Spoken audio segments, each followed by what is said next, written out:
Hi, അസ്സലാമു അലൈക്കും. പുതിയൊരു വീഡിയോയിലേക്ക് എല്ലാവർക്കും സ്വാഗതം. ഉണ്ടാക്കാൻ പോകുന്നത് ഇപ്പോൾ ട്രെൻഡി ആയിട്ടുള്ള യമനി മന്തി. ചിക്കൻ പുരട്ടിയെടുക്കാനുള്ള ഒരു മസാല തയ്യാറാക്കാം. മിക്സിയുടെ ജാറിലേക്ക് 1 സ്പൂൺ മുഴുവൻ മല്ലി ഇല്ലെങ്കിൽ മല്ലിപ്പൊടി ചേർത്ത് കൊടുക്കാം. സ്പൂൺ ചെറിയ ജീരകം, 1 സ്പൂൺ കുരുമുളക്, 1 സ്പൂൺ ഉപ്പ്, 1/2 സ്പൂൺ മുളക് പൊടി, 4 വെളുത്തുള്ളി അല്ലി. ഇവയൊന്ന് പൊടിച്ചെടുത്ത് ചിക്കൻ വരിഞ്ഞ് പൊടിച്ചെടുത്ത മസാലപ്പൊടിയും 2 സ്പൂൺ ഒലീവ് ഓയിലും ചേർത്ത് നല്ലവണ്ണം തേച്ച് പിടിപ്പിക്കാം. അതിനുശേഷം അടച്ച് റസ്റ്റ് ചെയ്യാൻ വെക്കാം. 5 ഗ്ലാസ് ബസുമതി അരി കഴുകി വൃത്തിയാക്കി കുതിരാൻ വെച്ചിട്ടുണ്ട്. ഒരു പോട്ട് അടുപ്പിൽ വെച്ച് അതിലേക്ക് 1/4 കപ്പ് ഓയിൽ ഒഴിച്ചു കൊടുക്കാം. ചൂടായ ശേഷം കട്ട് ചെയ്ത് വെച്ച വെളുത്തുള്ളി ചേർക്കാം.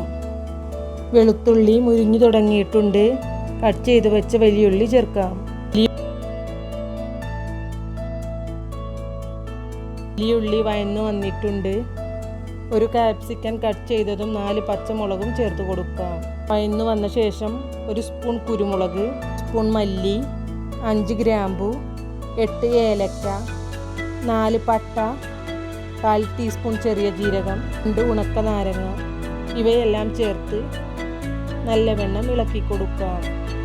1 മണിക്കൂർ കുതിർത്തിയെടുത്ത അരി ചേർത്ത് നല്ലവണ്ണം ഇളക്കി കൊടുക്കാം.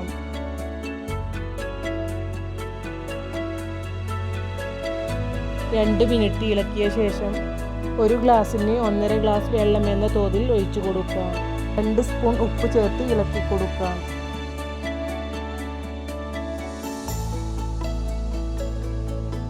ഓയിൽ പേപ്പർ വെച്ച് ആവിയൊന്നും പോവാത്ത വിധത്തിൽ മൂടി വെക്കാം.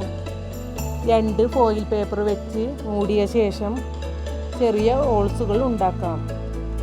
അതിൻ്റെ മുകളിൽ മസാല തേച്ച് വെച്ച ചിക്കൻ ഓരോന്നായി വെച്ച് കൊടുക്കാം. ചിക്കൻ പൊരിച്ചിട്ട് വെച്ച് കൊടുക്കുകയാണെങ്കിൽ അങ്ങനെ വെച്ച് കൊടുക്കുന്നതിനേക്കാൾ ടേസ്റ്റ് ഉണ്ട്. അങ്ങനെയും ഞാൻ ഉണ്ടാക്കി നോക്കി. ഫോയിൽ പേപ്പർ വെച്ച് നല്ലവണ്ണം മൂടിക്കൊടുക്കാം.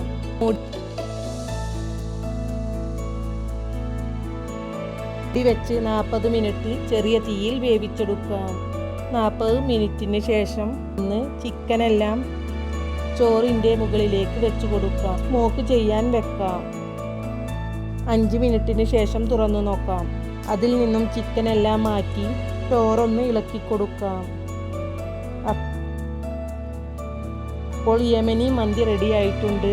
എല്ലാവരും ഒന്ന് ഉണ്ടാക്കി നോക്കണേ. പുതിയൊരു വീഡിയോയുമായി വീണ്ടും കാണാം.